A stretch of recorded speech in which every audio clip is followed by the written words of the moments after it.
안녕하세요. 윤마일의 불교사색. 업과 윤의 7번째 시간입니다. 지난 6강에서 우리는 한 가지 중요한 원칙을 살펴보았습니다.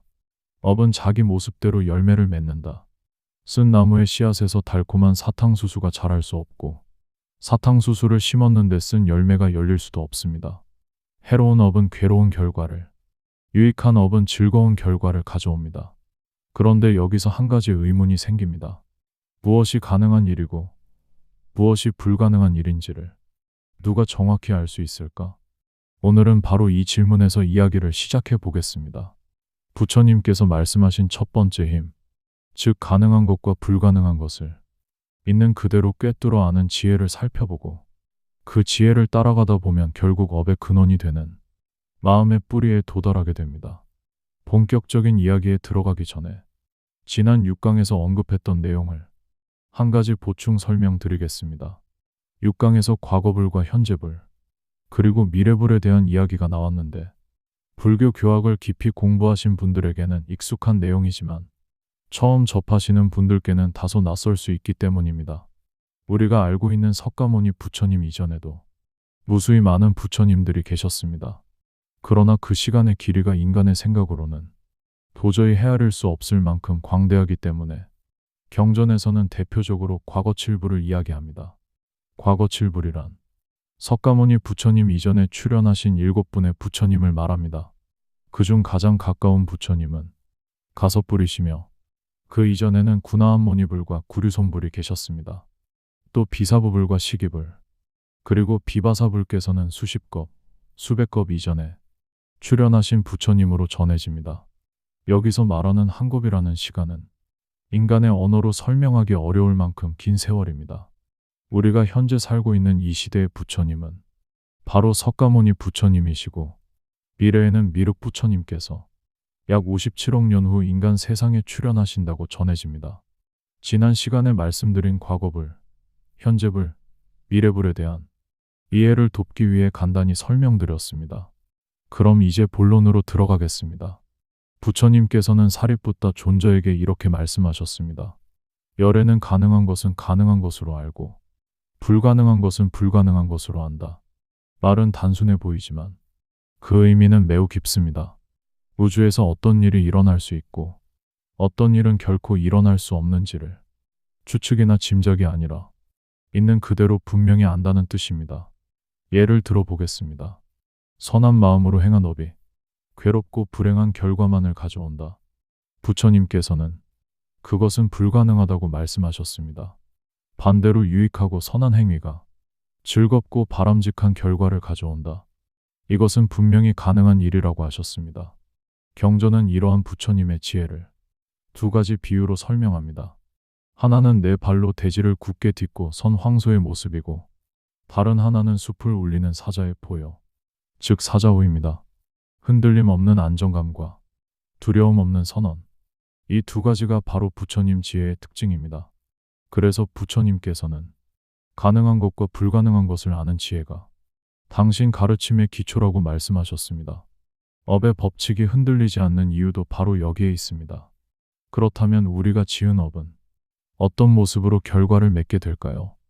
아비담마에서는 크게 두 가지로 설명합니다. 첫째는 과보의 마음, 즉 윗바가입니다. 과거에 지은 업이 결과를 맺어 새로운 생을 시작하게 하는 첫 마음을 재생연결식이라고 합니다. 해로운 업의 결과가 재생연결식이 되면 지옥, 악귀, 축생과 같은 세계에 태어나고 유익한 업의 결과가 재생연결식이 되면 인간이나 천상, 범천의 세계에 태어나게 됩니다. 그러나 과보는 태어날 때만 작용하는 것이 아닙니다.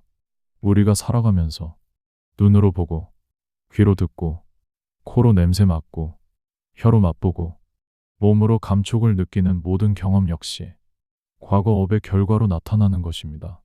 둘째는 업에서 생긴 물질, 즉감마저 루빠입니다. 우리 몸 자체도 과거 업이 만들어낸 결과물이라는 뜻입니다.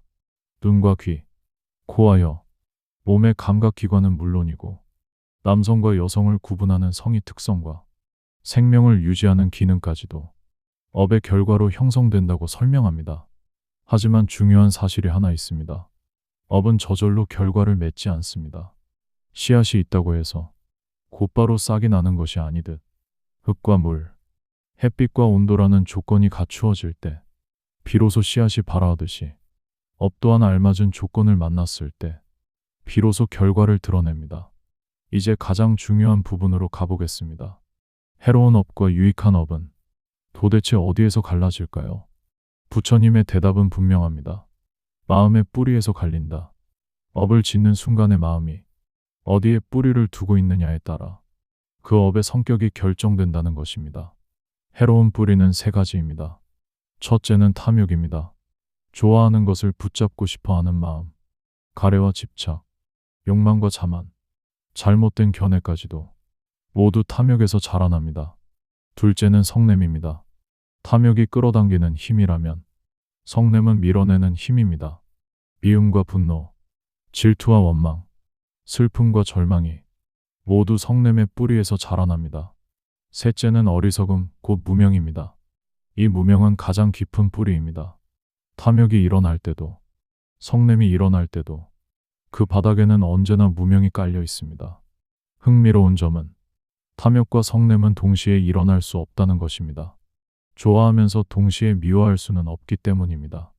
하지만 무명은 탐욕에도 성냄에도 늘 함께합니다.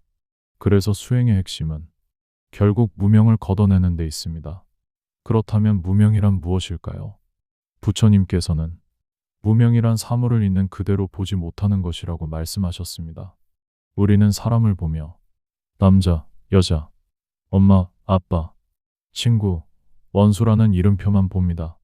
그러나 수행을 통해 오온과 연기, 정신과 물질의 작용을 있는 그대로 보게 되면 그 안에 영원히 고정된 나라는 존재가 없음을 알게 됩니다. 그리고 무상과 괴로움, 무아의 진실을 깨닫게 됩니다. 이것이 바로 사성제를 이해하는 길입니다. 부처님께서는 중생이 끝없이 생사를 반복하는 이유가 바로 이 무명 때문이라고 말씀하셨습니다. 오늘 내용을 한마디로 정리하면 이렇습니다. 업이 해로운지 유익한지는 결국 마음의 뿌리에 달려 있습니다. 탐욕인가? 성냄인가? 어리석음인가? 아니면 그것들이 사라진 지혜와 자비의 자리인가? 다음 시간에는 탐욕의 뿌리한 마음과 성냄의 뿌리한 마음이 실제로 어떻게 작동하는지, 그리고 아비담마에서 말하는 자극받은 마음과 자극받지 않은 마음의 차이를 함께 살펴보겠습니다. 오늘도 끝까지 함께해 주셔서 감사합니다. 윤마일의 불교사색. 문득 후회의 기억이 나타나는 것은 악업이다. 나이가 들수록 후회의 기억은 자주 나타난다. 우리는 이렇게 현생에서도 지옥을 경험한다. 다음 시간에 다시 뵙겠습니다. 많은 도반들과 공유해 주세요.